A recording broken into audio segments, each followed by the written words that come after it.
বিসমিল্লাহির রহমানির রহিম। তো গরুর মাংস ছোট ছোট করে কেটে নিলাম। পেঁয়াজ কুচি, আদা রসুন পেস্ট আর গরম মশলা ছিল কিশমিশ, আর ওটা গরম মশলার গুঁড়া, আস্ত গরম মশলা, হোয়াইট পেপার গুঁড়া, এসব দিয়ে একটু সাদা করে একটা গরুর মাংস রান্না করব। ওয়ান কাইন্ড অফ কোরমা যেটাকে বলে। এবার চাইলে বাচ্চাদের জন্য একটু পোলাও দিয়ে বিরিয়ানিও করে দেওয়া যাবে, বা একটু মাংস আলাদা করেও খেতে পারবে। এভাবে আমি প্রায়ই করে রাখি। এই মাংসটা আমি আবার অনেক কাজে ইউজ করতে পারি। এই রান্না মাংসটা আমি বক্সে করে রেখে দিই। এবার আমার বাচ্চারা কখনো রুটি দিয়ে খায়, কখনো বিরিয়ানি খেতে চাইলে আমি মিক্স করে করে দিই, খুব সহজ হয়। তো আমরা যে কেউ, বাচ্চা যাদের বাসায় আছে, ছেলে মেয়ে সবার জন্য এভাবে রেডি করে একটু রান্না করে রেখে দিতে পারি। গরম তেলে পেঁয়াজ কুচি দিয়ে দিলাম,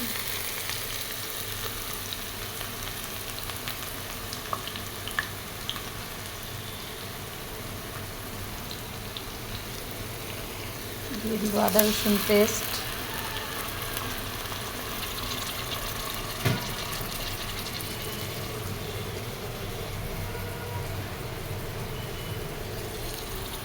কারেন্টে রান্না হচ্ছে, গ্যাস নাই।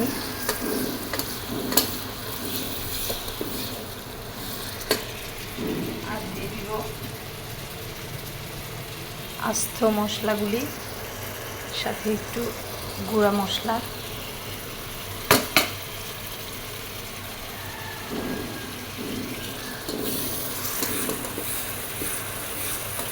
মাংসটা ভাজা ভাজা করে নিই, পেঁয়াজটা ভাজা ভাজা করে নিই।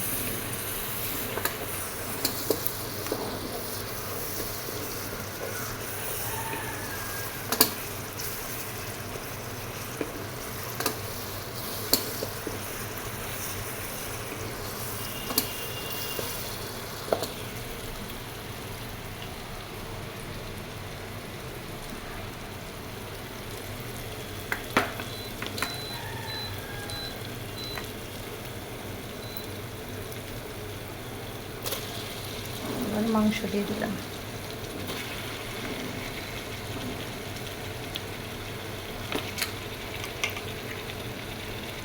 আমার ছোট ছেলের অবশ্য বোরিং নাই, সে প্রতিদিনই একটু মাংস তার লাগে।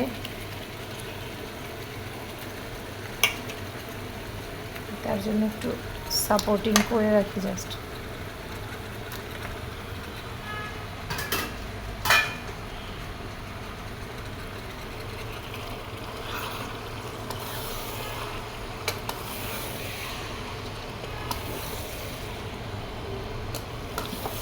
চাইলে বাচ্চাদের নুডলসে ইউজ করা যায়, অনেক কিছুতেই এভাবে সাদা করে রান্না করে বক্সে করে ফ্রিজে রেখে দিলে বিভিন্ন আইটেমের সাথে মিক্সড করে খেতে দেওয়া যাবে।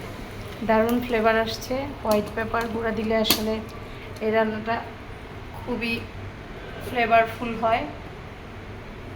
দিয়ে দিলাম লবণ,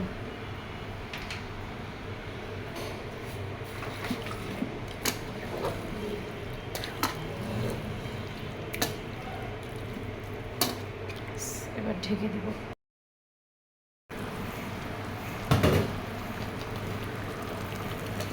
এই পর্যায়ে একটু নেড়ে দিই। দারুণ ফ্লেভার, মাশাআল্লাহ, খুবই ইয়াম্মি একটা স্মেল। আলহামদুলিল্লাহ। এতে কাঁচামরিচ দিয়ে দিতে পারে।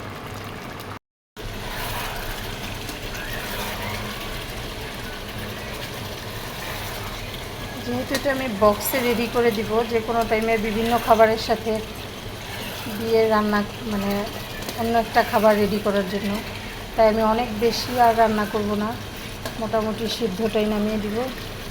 এখন দিয়ে দিব একটু গুঁড়া দুধ।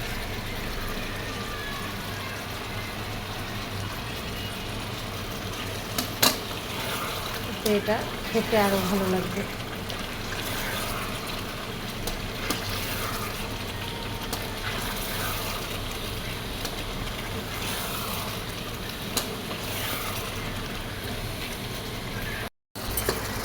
কিছুটা মাংস উঠিয়ে রাখলাম, আর কিছুটা এখন বিরিয়ানি করে দিবি।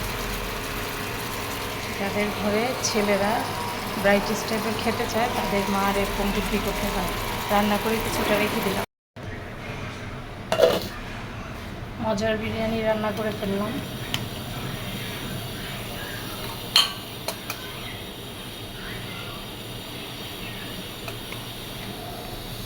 দারুণ ঝরঝরে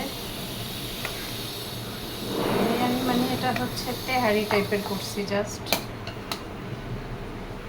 অনেক মাংস দিইনি।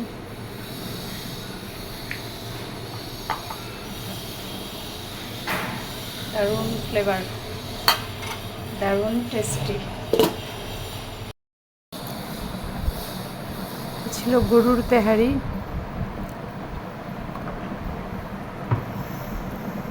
বেশি আম্মি হয়েছে। তেহারি প্রেমীরা সবাই কোথায়?